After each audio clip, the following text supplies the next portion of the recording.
Good morning students. आज का हमारा टॉपिक है प्रकाश का अपवर्तन, रिफ्रैक्शन ऑफ लाइट। तो सबसे पहले हम इसकी डेफिनेशन की बात करते हैं। देखिए, जब प्रकाश की कोई किरण किसी एक माध्यम से दूसरे माध्यम में प्रवेश करती है तो वह अपनी मूल दिशा से विचलित हो जाती है अंतरापृष्ठ पर। अंतरापृष्ठ हम उस पृष्ठ को बोल रहे हैं जिस पृष्ठ पर वह एक माध्यम से दूसरे माध्यम में प्रवेश कर रही है, अर्थात अंतरापृष्ठ दोनों माध्यमों को पृथक करने वाले पृष्ठ को हम यहाँ बोल के चल रहे हैं। देखिए, मान लीजिए ये वाला इधर सघन माध्यम है, इधर विरल माध्यम है, और ये वाली जो लाइन है वो इन दोनों माध्यमों को एक दूसरे से पृथक कर रही है। तो ये दोनों माध्यमों की परिसीमा भी कहा जा सकता है, इसको अंतरापृष्ठ भी कहा जा सकता है, या दोनों माध्यमों को पृथक करने वाला पृष्ठ भी कहा जा सकता है। क्लियर है बात। तो जब प्रकाश किरण सघन से विरल में प्रवेश करेगी या विरल से सघन में प्रवेश करेगी तो इसकी जो मूल दिशा है संचरित होने की, उसके सापेक्ष ये कुछ विचलित हो जाती है। देखिए, ये इसकी संचरण दिशा है, मूल दिशा है, इसके सापेक्ष विचलित हो गई है। अब देखिए, इस वाले डायग्राम में हमने इसको मूल दिशा से इस ओर विचलित किया है, जबकि इस वाले डायग्राम में मूल दिशा से इस ओर विचलित किया है।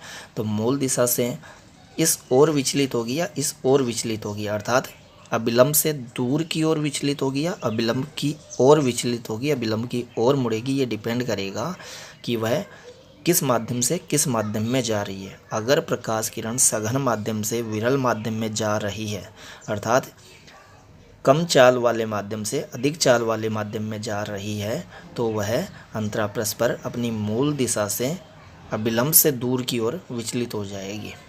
क्लियर है बात।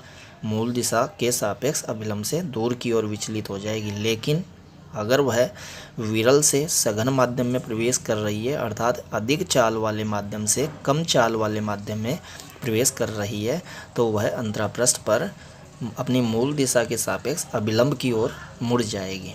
क्लियर है बात। तो ये कब होगा? अभिलंब से दूर कब हटेगी? अभिलंब से दूर की ओर मुड़ेगी सघन से विरल में जाने पर, और विरल से सघन में जाने पर अभिलंब की ओर मुड़ेगी। अब ये सघन से विरल में जाने पर अभिलंब से दूर क्यों हटती है और विरल से सघन में आने पर अभिलंब की ओर क्यों मुड़ती है, ये हम नेक्स्ट पेज पे देखने वाले हैं स्नेल नियम से। क्लियर है बात। अब देखिए, इसमें हमने कहा कि अभिलंब से ये दूर हटी है। अब अभिलंब से दूर हटेगी तो अपवर्तन कोण का जो मान है वो आपतन कोण के मान से ज़्यादा होगा। यहाँ आपतन कोण किस कोण को कहा जा रहा है? अभिलंब व आपतित किरण के मध्य का कोण आपतन कोण, वह अभिलंब व अपवर्तित किरण के मध्य का कोण अपवर्तन कोण। ये वाली किरण अपवर्तित किरण कही जा रही है यहाँ। क्लियर है। ये आपतित किरण, ये अपवर्तित किरण, ये अभिलंब, ये आपतन कोण, ये अपवर्तन कोण। तो देखिए, ये आई है तो इसका शीर्षाभिमुख एंगल ये वाला है। इन दोनों के बीच का जो एंगल है वो इसका शीर्षाभिमुख कोण है, अपोजिट एंगल है। तो ये आई है तो फिर यहाँ से यहाँ तक का एंगल भी आई होगा। लेकिन यहाँ से यहाँ तक का एंगल हम आर बता रहे हैं और यहाँ से यहाँ तक का एंगल है आई। क्यों? क्योंकि ये आई है और इसी का शीर्षाभिमुख कोण है यहाँ से यहाँ तक का एंगल। तो ये आई होगा और साफ दिख रहा है हमें आर आई से ज़्यादा है। आर आई से ज़्यादा है। कब? जब प्रकाश किरण सघन माध्यम से विरल माध्यम में जाती है तो अपवर्तन कोण का मान आपतन कोण के मान से ज़्यादा होता है। कारण ये कि अपवर्तित किरण अपनी मूल दिशा के सापेक्ष अभिलंब से दूर की ओर मुड़ी है। क्लियर बात। यहाँ देखिए, यहाँ इस वाले डायग्राम में अभिलंब की ओर मुड़ी है। ये वाला कोण आई है तो इन दोनों के बीच का कोण भी आई होगा, क्योंकि इसका शीर्षाभिमुख कोण है ये वाला एंगल। तो ये आई है और आई से कम ही है आर यहाँ। क्यों? क्योंकि ये अभिलंब की ओर मुड़ी है मूल दिशा के सापेक्ष। तो इस वाले डायग्राम में आर छोटा है आई से। अर्थात जब प्रकाश विरल माध्यम से सघन माध्यम में प्रवेश करता है तो अपवर्तन कोण का मान आपतन कोण के मान से कम होता है। क्लियर बात। परावर्तन में हम इन दोनों को बराबर बताते हैं। परावर्तन में हम आर को परावर्तन कोण बोलते हैं, जबकि अपवर्तन में आर को हम अपवर्तन कोण बोल रहे हैं। तो अपवर्तन में आर बड़ा भी हो सकता है आई से और आर छोटा भी हो सकता है आई से, लेकिन परावर्तन में हम आर इजिकल टू आई बता के चलते हैं, परावर्तन कोण इजिकल टू आपतन कोण बता के चलते हैं। अपवर्तन का भी एक विशेष केस है जिसमें आर इजिकल टू आई होता है, जिसकी हम बात करेंगे अभी आगे। क्लियर है बात। तो ये मैंने बता दिया, पर अपवर्तन की परिभाषा भी बताई है और अपवर्तन के दो केस बता दिए हैं। सघन से विरल में जाते वक्त अपवर्तन किस तरीके से होता है और विरल से सघन में जाते वक्त अपवर्तन किस तरीके से होता है। अपवर्तन वर्ड का मीनिंग है मुड़ जाना। देखिए, मुड़ ही रही है। जब ये एक माध्यम से दूसरे माध्यम में प्रवेश कर रही है तो अपनी मूल दिशा से मुड़ी है, अपनी मूल दिशा से मुड़ी है। क्लियर है। तो अपवर्तन का मतलब है मुड़ जाना। एक माध्यम से दूसरे माध्यम में प्रवेश करते समय अंतरापृष्ठ पर प्रकाश का अपनी मूल दिशा से मुड़ जाना, अपनी मूल दिशा के सापेक्ष विचलित हो जाना। तो अभी हमने कहा कि ऐसा तब होगा जब कम चाल वाले माध्यम से अधिक चाल वाले माध्यम में जाएगी, और ऐसा तब होगा जब अधिक चाल वाले माध्यम से कम चाल वाले माध्यम में जाएगी। क्लियर बात? देखिए, सघन में चाल होती है कम और विरल में चाल होती है ज़्यादा। क्लियर है? तो कम चाल वाले माध्यम से अधिक चाल वाले माध्यम में, या अधिक चाल वाले माध्यम से कम चाल वाले माध्यम में जाएगी, तभी अपवर्तन होगा। तो निष्कर्ष ये निकला कि एक समांग माध्यम में जब तक प्रकाश किरण चलती रहती है, अर्थात एक ऐसे माध्यम में प्रकाश जब चलेगा जिसमें उसकी चाल नियत है, तो वह अपनी मूल दिशा से विचलित नहीं होगी, वह सीधी रेखा में चलती जाएगी। क्लियर बात? लेकिन जब प्रकाश किरण एक माध्यम से दूसरे माध्यम में, अर्थात एक ऐसे माध्यम से जिसमें उसकी चाल कम है, एक ऐसे माध्यम में प्रवेश करे जिसमें उसकी चाल ज़्यादा है, या एक ऐसे माध्यम से जिसमें उसकी चाल ज़्यादा है एक ऐसे माध्यम में जिसमें उसकी चाल कम है प्रवेश करे, तो वो अपनी मूल दिशा से मुड़ जाएगी। निष्कर्ष ये निकला कि अलग अलग माध्यमों में प्रकाश की चाल अलग अलग होती है, इसी कारण प्रकाश का अपवर्तन होता है। देखिए, इसमें यह कम चाल से चल रही थी क्योंकि ये सघन माध्यम है। ये प्रकाश किरण कम चाल से चलते हुए जैसे ही यहाँ आएगी तो इसको एक ऐसा माध्यम मिलेगा जिसमें उसकी चाल ज़्यादा है, तो यहाँ अचानक उसकी चाल बढ़ेगी, तो चाल अचानक बढ़ेगी तो ये मुड़ जाएगी। ऐसे ही ये विरल माध्यम में संचित होते हुए यहाँ आई है, विरल माध्यम में इसकी स्पीड ज़्यादा थी, जैसे ही ये यहाँ पर आएगी तो इसको एक ऐसा माध्यम मिला है जिसमें उसकी चाल कम है, तो जैसे ही अधिक चाल वाले माध्यम से कम चाल वाले माध्यम में प्रवेश करेगी, ये मुड़ जाएगी। क्लियर है बात? कब नहीं मुड़ेगी? जो माध्यम इस ओर है वही माध्यम इस ओर अगर होता तो ये मुड़ती नहीं, ये सीधी निकल जाती। ऐसे ही जो माध्यम इस ओर है वही माध्यम इस ओर होता तो ये मुड़ती नहीं, यूँ सीधी निकल जाती। अर्थात एक समांग माध्यम में प्रकाश एक निश्चित दिशा में संचरित होता है, एक सरल रेखा के अनुदिश चलता रहता है, लेकिन एक माध्यम से दूसरे माध्यम में प्रवेश के दौरान वह मुड़ जाता है। क्लियर है बात? अब देखिए, अपवर्तन के नियमों की हम बात करते हैं, लॉज ऑफ रिफ्लेक्शन। तो परावर्तन में जैसे हम 2 नियम बता के चलते हैं, ऐसे ही अपवर्तन के भी 2 नियम हैं जिन नियमों के अंतर्गत प्रकाश का अपवर्तन होता है।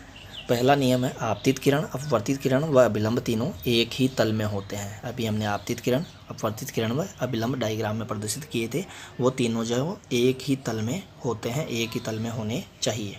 तो ये अपवर्तन का पहला नियम। दूसरा नियम है जिसको हम स्नेल का नियम भी बोलते हैं, वैज्ञानिक स्नेल के सम्मान में। तो देखिए, स्नेल का नियम क्या बोलता है? स्नेल का नियम बोलता है कि आपतन कोण I की ज्या व अपवर्तन कोण R की ज्या का अनुपात जो होता है वो नियत होता है, और वो जो नियत है, नियत मान जो है वो दूसरे व पहले माध्यम के अपवर्तनांकों के अनुपात के तुल्य होता है। देखिए, आपतन कोण था I, ये होगी आपतन कोण की ज्या, अपवर्तन कोण था R, ये होगी अपवर्तन कोण की ज्या, ये हो गया सेकंड मीडियम का रिफ्रैक्टिव इंडेक्स, दूसरे माध्यम का अपवर्तनांक, ये पहले माध्यम का अपवर्तनांक। तो यहाँ से हम क्या बोल सकते हैं स्नेल नियम को? आपतन कोण की ज्या व अपवर्तन कोण की ज्या का अनुपात दूसरे माध्यम के अपवर्तनांक व पहले माध्यम के अपवर्तनांक के अनुपात के तुल्य होता है, अर्थात दूसरे माध्यम के पहले माध्यम के सापेक्ष अपवर्तनांक के तुल्य होता है। इसको हम बोल सकते हैं दूसरे माध्यम का पहले माध्यम के सापेक्ष अपवर्तनांक। क्लियर है बात? अब देखिए, दूसरे माध्यम का जो अपवर्तनांक है वो भी नियत है, पहले माध्यम का जो अपवर्तनांक है जो भी है वो नियत है, तो नियत में नियत का भाग देंगे तो नियत आएगा। तो स्नेल नियम को हम ऐसे भी बोल सकते हैं कि आपतन कोण की ज्या व अपवर्तन कोण की ज्या का अनुपात नियत होता है। क्लियर है बात? अब देखिए, यहाँ हमने अपवर्तनांक की फॉर्म में स्नेल के नियम को बोला है, और यहाँ वेग की फॉर्म में बोल रखा है। वेग की फॉर्म में अपवर्तनांक को v1/v2 बोलते हैं, और अपवर्तनांक की फॉर्म में बोलते हैं n2/n1। ऐसा कैसे बोलते हैं अभी हम इसकी बात कर लेंगे, अभी तो डायरेक्ट याद रखिए, या इसको मत देखिए, आप यहीं तक देखिए अभी। क्लियर है बात? अब प्रकाशीय सघन व प्रकाशीय विरल माध्यम किसको बोलते हैं इसकी बात मैंने बता दी है। सघन माध्यम हम उसको बोल रहे हैं जिसका अपवर्तनांक ज़्यादा है, विरल माध्यम उसको बोल रहे हैं जिसका अपवर्तनांक कम है। सघन माध्यम हम उसको बोल रहे हैं जिसमें प्रकाश की चाल कम है, विरल माध्यम हम उसको बोल रहे हैं जिसमें प्रकाश की चाल ज़्यादा है। यहाँ सघन व विरल न बोलकर ज़्यादा उचित है कि हम बोलें प्रकाशीय सघन माध्यम, प्रकाशीय विरल माध्यम। क्लियर है बात? अब देखिए, अभी हमने कहा था कि एक माध्यम से दूसरे माध्यम में जब प्रकाश किरण प्रवेश करती है तो वो या तो अभिलंब की ओर मुड़ती है या अभिलंब से दूर की ओर मुड़ती है। तो वह अभिलंब की ओर या अभिलंब से दूर की ओर क्यों मुड़ती है, इसको हम स्नेल नियम से प्रूव भी कर सकते हैं। देखिए स्नेल नियम हमने बताया था sine i upon sine r equal to N2 upon N1। मान लीजिए प्रकाश किरण सघन से विरल माध्यम में जा रही है, अर्थात N1 अपवर्तनांक वाले किसी सघन माध्यम से N2 अपवर्तनांक वाले किसी विरल माध्यम में वो प्रवेश कर रही है। तो हमें यहाँ ये देखना है कि ये किस ओर मुड़ेगी, या अभिलंब से दूर की ओर मुड़ेगी या अभिलंब की ओर मुड़ेगी। अगर हमें R का मान ज़्यादा मिल जाए I के मान से तो प्रूव हो जाएगा कि ये अभिलंब से दूर की ओर मुड़ेगी। क्लियर बात। तो हमें प्रूव करना है कि R का मान I के मान से ज़्यादा होगा। ये कहाँ से कर रहे हैं हम प्रूव, स्नेल के नियम से। देखिए इस अपवर्तन के लिए स्नेल का नियम हम लिखें तो ये है स्नेल का नियम। अब यहाँ से साइन आर प्राप्त करें हम, तो साइन आर को इधर ले जाइए, N1 को इधर ले आइए, N2 को इधर ले आइए, तो क्या मिलेगा sine r equal to N1 upon N2 into sine I.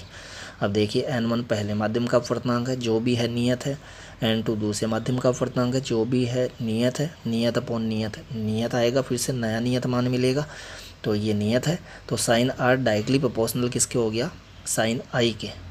Clear बात। यहाँ से देखिए N1 अपॉन N2 जो है, N1 अपॉन N2 जो है उसका मान कितना मिलेगा हम देखते हैं। यहाँ देखिए N1 हमने बोला है सघन माध्यम का अपवर्तनांक, N2 हमने बोला है विरल माध्यम का अपवर्तनांक। इतना भी हमने बताया था कि सघन का अपवर्तनांक ज़्यादा होता है, विरल का अपवर्तनांक कम होता है। तो अगर मैं यहाँ N2 के मल्टीप्लाई में 1 मान लूँ यहाँ पर, तो 1 के साथ मल्टीप्लाई में है N2, तो N2 इधर जाकर डिवाइड में हो जाएगा, तो क्या बन जाएगा ये N1 upon N2 greater than 1। Clear है। तो N1 अपॉन N2 जो यहाँ आ रहा है उसका मान 1 से बड़ा है, और साइन आई को 1 से बड़े नंबर से मल्टीप्लाई करेंगे तो हमें मिलेगा साइन आर। क्लियर बात।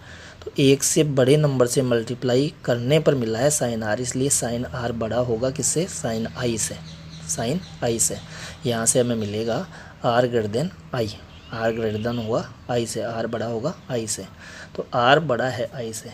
देखिए ये आई है, तो ये इसका शीर्षाभिमुख कोण है ये वाला, यहाँ से यहाँ तक का जो एंगल है वो भी आई ही होगा। तो ये आई है यहाँ से यहाँ तक का एंगल, और हमने बोला है यहाँ आर ग्रेटर देन आई होना चाहिए। तो आई जो आर जो होगा वो हमें इस आई से बड़ा बनाना होगा। तो आर बड़ा तभी होगा जब अपवर्तित किरण जो है वो इस वाली लाइन के उस ओर से जाए, मूल दिशा से उस ओर विचलित हो अपवर्तित किरण, तभी आर बड़ा होगा आई से। क्लियर है बात।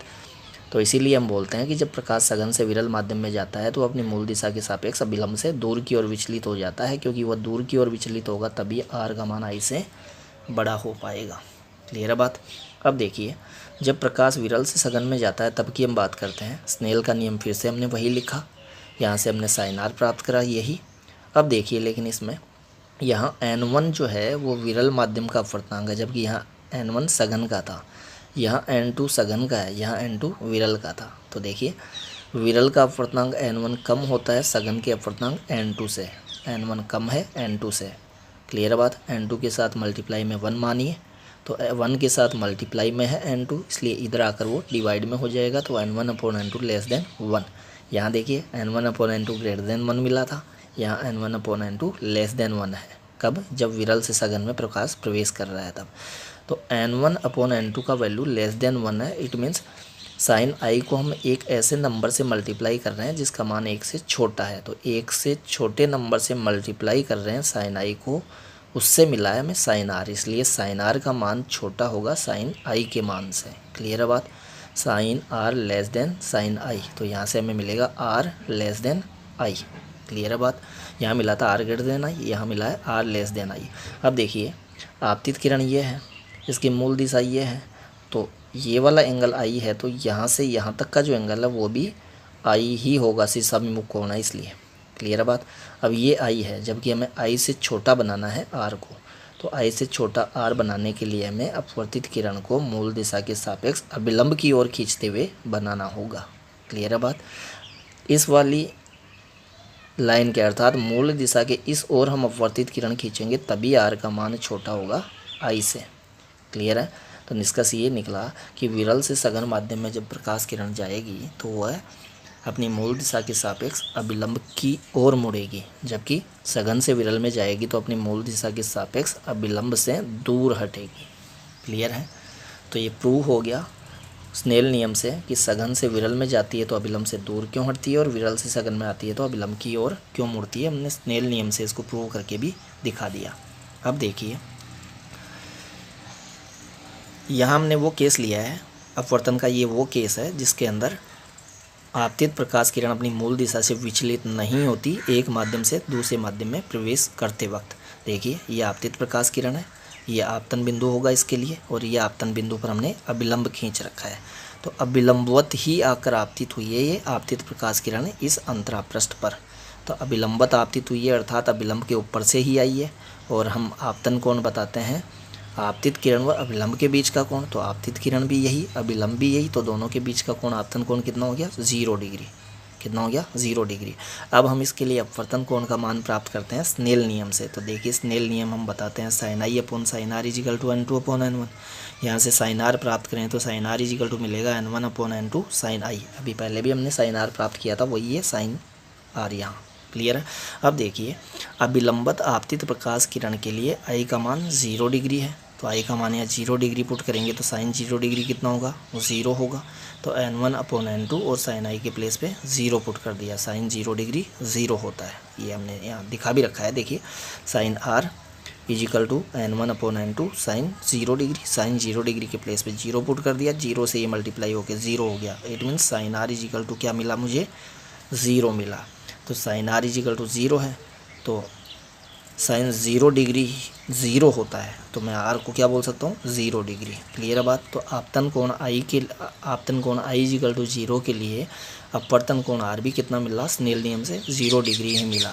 तो अपवर्तन कोण 0 डिग्री है, इसीलिए अपवर्तित किरण भी अभिलंब के ऊपर से ही दूसरे माध्यम में प्रवेश करेगी, अभिलंबत दिशा में ही दूसरे माध्यम में प्रवेश करेगी। देखिए यही अभिलंब है और यही अपवर्तित किरण है, तो इन दोनों के बीच का कोण ही तो अपवर्तन कोण होता है, तो वो कितना होगा इस केस में 0 डिग्री। तो आर चूँकि हमें 0 डिग्री मिला है आई इजिकल टू 0 के लिए, तो आर 0 डिग्री तभी होगा जब अपवर्तित किरण दूसरे माध्यम में अभिलंबत दिशा में ही प्रवेश करे, अर्थात आपतित किरण जिस दिशा में आई है उसी दिशा में अपवर्तित किरण भी होगी, यहाँ पर दूसरे माध्यम में जो प्रवेश कर रही है वह भी होगी। क्लियर है बात। तो ये देखिए मुड़ी नहीं है, ये अपवर्तन का वो केस है जिसमें एक माध्यम से दूसरे माध्यम में प्रकाश जा रहा है लेकिन वो मुड़ नहीं रहा है, अपनी मूल दिशा से विचलित नहीं हो रहा है। क्लियर है बात। अब देखिए अब हम बात करते हैं कि अपवर्तन परिघटना में तरंग के लिए जो हम 3 राशियां बता के चलते हैं, 3 फिजिकल क्वांटिटीज बता के चलते हैं, कौन कौन सी, उसकी वेलोसिटी, उसकी फ्रीक्वेंसी, उसकी वेवलेंथ, इनमें से अपवर्तन परिघटना में कौन चेंज होगा कौन चेंज नहीं होगा। तो देखिए अपवर्तन के अंदर फ्रीक्वेंसी चेंज नहीं होती है, इट मीन्स आपतित की जो फ्रीक्वेंसी है वही अपवर्तित की फ्रीक्वेंसी रहती है, लेकिन वेलोसिटी एंड वेवलेंथ चाल व तरंगदैर्घ्य दोनों परिवर्तित हो जाती है। किस तरीके से परिवर्तित होती है देखिए, एफ हमने बताया कि एफ चेंज नहीं होती है, इट मीन्स एफ कांस्टेंट रहती है। तो एफ कांस्टेंट है तो वी डायरेक्टली प्रोपोर्शनल लेमडा होगा, वी डायरेक्टली प्रोपोर्शनल लेमडा होगा। तो अगर प्रकाश एक ऐसे माध्यम से एक ऐसे माध्यम में जा रहा है जिसमें जाने पर उसकी चाल बढ़ती है, इट मीन्स वह सघन माध्यम से विरल माध्यम में जा रहा है। अगर प्रकाश सघन से विरल माध्यम में जा रहा है तो उसकी चाल बढ़ेगी, और चाल बढ़ेगी तो उसकी तरंगदैर्घ्य भी बढ़ेगी। तो हमने यहाँ लिखा भी है सघन से विरल में जाने पर चाल एवं तरंगदैर्घ्य दोनों बढ़ती है। लेकिन अगर प्रकाश विरल से सघन में जा रहा हो तो विरल से सघन में जा रहा है तो उसकी चाल घटेगी, और चाल घटेगी तो तरंगदैर्घ्य भी घटेगी। तो विरल से सघन में जाने पर चाल एवं तरंगदैर्घ्य दोनों घटती है, जबकि सघन से विरल में जाने पर चाल व तरंगदैर्घ्य दोनों बढ़ती है। क्लियर है बात। जबकि फ्रीक्वेंसी अनचेंज्ड रहती है, अपरिवर्तित रहती है। किसमें? अपवर्तन परिघटना में। हमने पहले परावर्तन टॉपिक पढ़ा है, हमने परावर्तन में बताया था कि परावर्तन के अंदर ये तीनों ही नहीं बदलती है, न चाल बदलती है, न आवृत्ति बदलती है, न तरंगदैर्घ्य बदलती है। अर्थात आपतित की जो चाल है वही परावर्तित की चाल होती है, आपतित की जो आवृत्ति है वही परावर्तित की आवृत्ति होती है, आपतित की जो तरंगदैर्घ्य वही परावर्तित की तरंगदैर्घ्य होती है। किसमें? परावर्तन परिघटना में। परावर्तन में हमने केवल ये बताया था कि परावर्तित प्रकाश की तीव्रता थोड़ी कम मिलती है आपतित प्रकाश की तीव्रता से, क्योंकि परावर्तन में आंशिक अवशोषण भी हो जाता है और आंशिक पारगमन भी हो जाता है। इसकी हम बात पहले डिटेल में कर चुके हैं। क्लियर है बात। अपवर्तन में भी तीव्रता तो परिवर्तित होती है, क्योंकि देखिए ये प्रकाश किरण यहाँ आकर आपतित हुई, ये अंतरापृष्ठ है, तो अंतरापृष्ठ पर इस आपतित प्रकाश के कुछ भाग का यहाँ अवशोषण भी होता है, और कुछ भाग का परावर्तन भी होता है। कुछ भाग का परावर्तन होगा, कुछ भाग का आंशिक अवशोषण भी होगा यहाँ, और जो अधिकांश भाग है, जो शेष भाग है, वो इस ओर अपवर्तित होकर चला जाएगा। तो अपवर्तन परिघटना में आंशिक अवशोषण व आंशिक परावर्तन भी होता है, इसीलिए अपवर्तित प्रकाश की तीव्रता आपतित प्रकाश की तीव्रता से थोड़ी कम होती है। परावर्तन में भी हमने यही कहा था कि परावर्तित प्रकाश की तीव्रता आपतित प्रकाश की तीव्रता से थोड़ी कम होती है। अपवर्तन में भी हम यही कह रहे हैं कि अपवर्तित प्रकाश की तीव्रता आपतित प्रकाश की तीव्रता से कुछ कम होती है। क्लियर है बात? तो एक बार निष्कर्ष बता देता हूँ। परावर्तन में ये तीनों ही नहीं बदलती है, न चाल बदलती है, न आवृत्ति बदलती है, न तरंगदैर्ध्य बदलती है, केवल तीव्रता बदलती है परावर्तन में। जबकि अपवर्तन में चाल भी बदलती है, तरंगदैर्ध्य बदलती है, तीव्रता भी बदलती है, लेकिन आवृत्ति नहीं बदलती है, केवल आवृत्ति अपरिवर्तित रहती है। किसमें? अपवर्तन परिघटना में। तो ये हमने लिख भी रखा है, आप वीडियो को पॉज करके इसको रीड कर सकते हैं। यहाँ हमने स्नेल नियम को वेग की फॉर्म में बताया है। देखिए स्नेल नियम अभी अपवर्तनांक की फॉर्म में हमने बताया था, sin i upon sin r equal to n2 upon n1। अब हमने एक टॉपिक देखा था रिफ्रैक्टिव इंडेक्स अपवर्तनांक, उसमें हमने बताया था कि अपवर्तनांक जो होता है वो वेलोसिटी के इन्वर्सली प्रोपोर्शनल होता है। अपवर्तनांक वेग के व्युत्क्रमानुपाती होता है। तो यहाँ से हम लिख सकते हैं किसको, n2 अपॉन n1 को क्या लिख सकते हैं, v1 upon v2। n2 upon n1 को v1 अपॉन v2 लिख सकते हैं। क्लियर है बात? देखिए यहाँ ऊपर 2 आया है, यहाँ वेलोसिटी में ऊपर 1 आया है, और यहाँ नीचे डिनोमिनेटर में 1 आया है, और यहाँ डिनोमिनेटर में 2 आया है। ऐसे रिलेशन को ही हम इन्वर्सली प्रोपोर्शनल रिलेशन बोलते हैं। क्लियर है बात? तो n2 अपॉन n1 को वेलोसिटी की फॉर्म में मैं पुट कर सकता हूँ v1 अपॉन v2, अर्थात पहले माध्यम में प्रकाश की चाल व दूसरे माध्यम में प्रकाश की चाल के अनुपात के तुल्य होता है आपतन कोण की ज्या व अपवर्तन कोण की ज्या का अनुपात। और चूँकि पहले माध्यम में प्रकाश की चाल जो भी है वो नियत होती है, दूसरे माध्यम में प्रकाश की चाल जो भी है वो नियत है, तो नियत में नियत का भाग देंगे तो ये नियत मिलेगा। तो इस तरीके से हम बोल सकते हैं स्नेल नियम को। तो स्नेल नियम को हम अपवर्तनांक की फॉर्म में बोलें, माध्यमों के अपवर्तनांक की फॉर्म में बोलें तो ऐसे बोलेंगे, और माध्यम में प्रकाश के वेगों की फॉर्म में बोलें, चालों की फॉर्म में बोलें तो ऐसे बोलेंगे। क्लियर है बात? तो ये हमारा टॉपिक कंप्लीट होता है। टॉपिक था हमारा प्रकाश का अपवर्तन। Thank you.